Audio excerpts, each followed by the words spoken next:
大家好，我是议员，官方更新公告来了。这一次的更新版本名字有点绕口，时移世易。哎，这个有点欺负我这个中文不好的人。会在11月14日前后更新。这一次的活动是感恩节活动啦，但是很可惜的各位，这一次不是7000宝石活动，因为你们可以看到这里有写艾斯梅里达的祝祷，就是传说中的哈利波特转盘，各位请准备好你们的宝石吧。不过我发觉到官方近期的一些活动，他们所使用的皮肤装饰品全部都是永久的，有很大可能你们甚至不需要丢宝石丢钱下去，这也是让我觉得不满意的地方。现在的活动全部千篇一律，全部都是一样的流程，没有什么特点，没有什么新的东西了，所以节日活动这里我们跳过。全新的征服赛季剧本时移世易，哎呦，他这么要取这个这么绕口的名字。那我们来看一下这个新的剧本有什么特色。失落之地内每过一段时间便会进行时期更替，每个时期均为4天，有各时期的主题。时期主题各个时期对应的不同时期主题。在目前失落之地内，执政官均未被时期主题争议效果影响。个人指令，每个执政官可从4条个人指令中选择适合自身发展指令进行发布。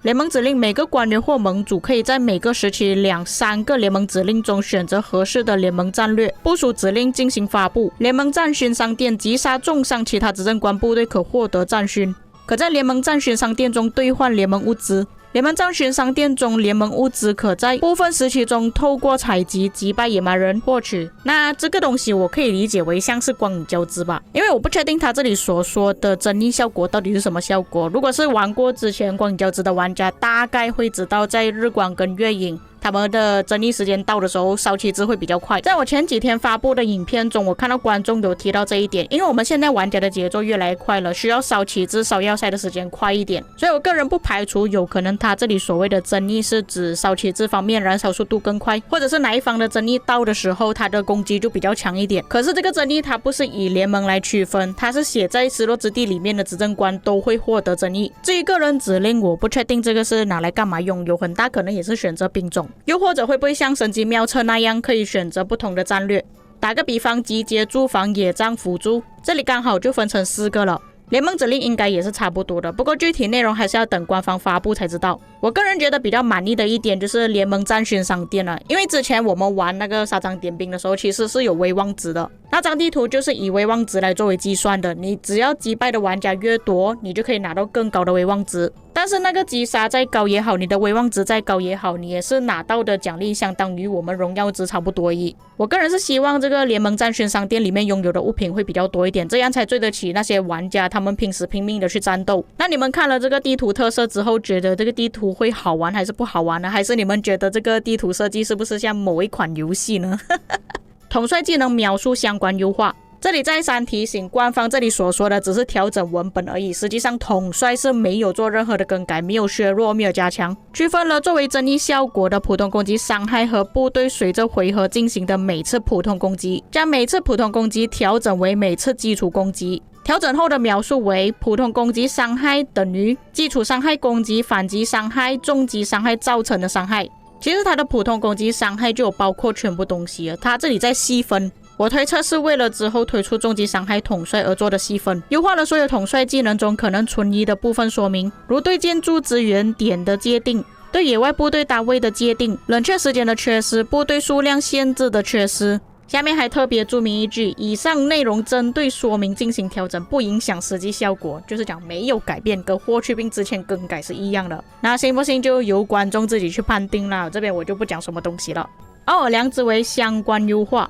在曹魏助阵技能的页面增加了文字提醒，更清晰地显示出武将解锁助阵的时间与编年史的章节之间的关系。部分无法使用的助阵技能将无法再进行助阵，征召令上限改为1万。这个东西现在才改，之前我要用的时候完全不够用啊！鸡蛋糕优化了炮塔门楼的表现，增加了在其地图上的辨识度。助阵技能中新增皮洛士和伯里克利。那上面所说的调整1到4呢，都会在新的奥尔良之围地图会生效。你是已经在开始正在打的玩家呢，是不会做任何的调整，要等到下一次。不过我觉得奥尔良之围最大的问题要更改还是地图方面，那条河真的是影响太大了。第5点，电脑版优化，场景战役中增加了快捷键。那正常情况下，我们打 KVK 玩万国觉醒呢，都是有快捷键可以使用，但是进到这些副本活动的时候就用不了了。所以官方才会针对这些副本活动出了新的快捷键，所以我用电脑版的玩家，你们要记得哪一个快捷键是对于这些副本活动操作的。优化了文字输入的体验，优化了部分动画和页面显示效果，修复了使用谷歌登录时可能会被阻挡的问题。那我个人比较少用电脑啦，所以用电脑的玩家你们可以自己注意一下。来到了最后一个部分，其他优化，这个也是我最期待的部分。优化了埃及之战中城略阶级的显示效果，现在即使在最高战略阶级下，也可以看到友方和敌方的部队。看到这个东西的时候，我相信有大部分的观众都很懵逼，这个官方到底在写什么东西，我都看不懂。他这里写的阶级是讲玩家呢，是讲地图呢，还是讲统帅，是指哪一个？所以我直接去翻了英文版本，这里所说是当你的地图缩放的时候，可以看到敌方跟友方部队。这里讲的应该是之前的显示错误啊，有可能你缩放的时候是没有办法看到我方跟敌方部队的。那我不确定是我的中文理解差呢，还是官方这里写的不是很好啊？什么战略阶级的显示效果是什么东西？优化了统帅技能描述排版，新增了单体技能与群体技能的技能类型显示，优化统帅霍去病大漠龙驹技能生效规则，当从技能获得技能伤害提升效果时，新增特效表现。其实我觉得这个新不新增没有什么影响大多数的玩家应该都是看不到的。一般来讲，只要你开了简化之后，又或者是你用点点打法的话，都是看不到技能特效的。在日落峡谷、失落峡谷、黄金之国战斗中，技能效果将在进行战斗后立即触发。这个之前我没有提过，其实它进入之后呢，还是一样要等30秒的。这个东西我在之前跟官方确认过，但是我一直忘记要讲，所以我才会在之前跟大家讲，在日落峡谷里面霍去病是没有什么影响，应该不会排进去。但是官方改的话，就有可能排进去了。也因为它放技能比较快的关系，所以日落峡谷是有多多少少受到一点影响了。优化了制定设定中野战结束后原地驻扎的开关功能，日后不会再自动重启。其实这个东西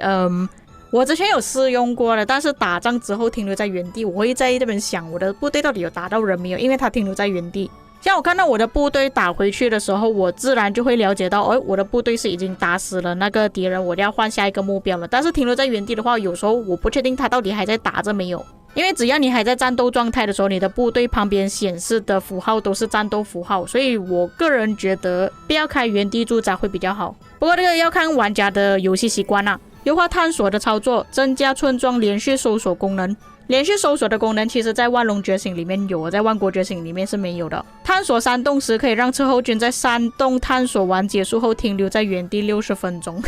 这个东西很早之前就反馈过，现在才改。赛季时间与机制调整，调整非预备赛季的征服赛季英雄战歌剧本，移除迷雾系统，剧本时间调整为50天。预备赛季的征服赛季英雄战歌剧本时间也是改成50天，增加对同阵营玩家发起攻击侦查的时候2次确认提醒。优化了幸运大转盘活动中统帅技能进度显示方式，目前活动统帅技能进度与玩家技能进度相同。它这里所指的应该是这个画面了，我们看到统帅的技能全部都是亮的，那更改之后可能就是统帅你开到多少个技能，它这里就会写出来，可以更方便的你们去看这个统帅到底还差多少个镜头就可以觉醒了。联盟总动员将在更多王国开放，奖励根据活动开启时联盟所处的赛季显示为主。王国接受移民冷却时间由1分钟降成30秒，就可以招募到更多的玩家进来了。这样不是变成 K2 的王国要移民的话，不是更加抢手了，很快就会挤满人。到时候你们要移民去 K2 可能就是要拼手速了。调整了征服赛季远征前夕的争议奖励，奥林匹亚代币商店限时开放回收剩余的活动代币，这个我不是很在乎啦。这一次更新感觉有更新又好像没有更新那样